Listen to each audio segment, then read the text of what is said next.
ব্যক্তিগত জীবনের রাজনৈতিক পটভূমি না থাকায় প্রচলিত অর্থে রাজনীতিবিদ সুলভ আচরণ কম দেখা যেত চিকিৎসক বদরুদ্দোজা চৌধুরীর মধ্যে।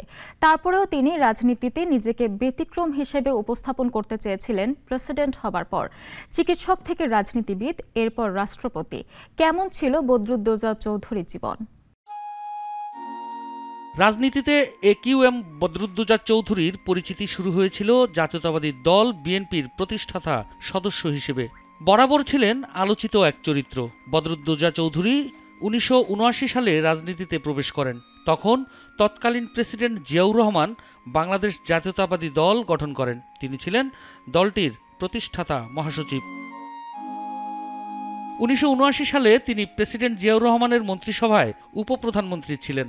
জিয়াউর রহমান এবং খালেদা জিয়া দুই সরকারের সময়ই মন্ত্রী ছিলেন এবং বিভিন্ন সময় স্বাস্থ্য ও পরিবার পরিকল্পনা, শিক্ষা এবং বিজ্ঞান ও প্রযুক্তি ও সংস্কৃতি বিষয়ক মন্ত্রণালয়ের দায়িত্ব পালন করেছেন।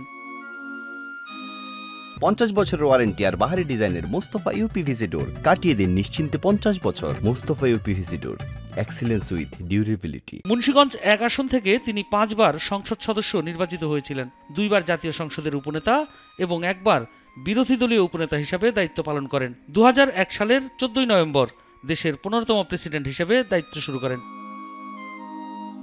2002 সালের 21 জুন রাষ্ট্রপতি হিসেবে পদত্যাগ করেন বদরুদ্দোজা চৌধুরী। প্রেসিডেন্ট হবার পর এমন নাটকীয় পদত্যাগের ঘটনা আর ঘটতে দেখা যায়নি। এরপর নতুন দল গঠন করেন তিনি, যদিও গত 2 দশকেও তার নতুন দলটি বড় কোনো সাড়া জাগাতে সফল হয়নি।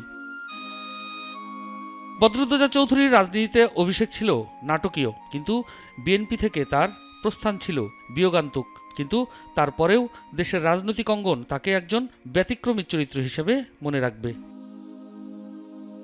সাইফুল শাহীন, নাগরিক, ঢাকা।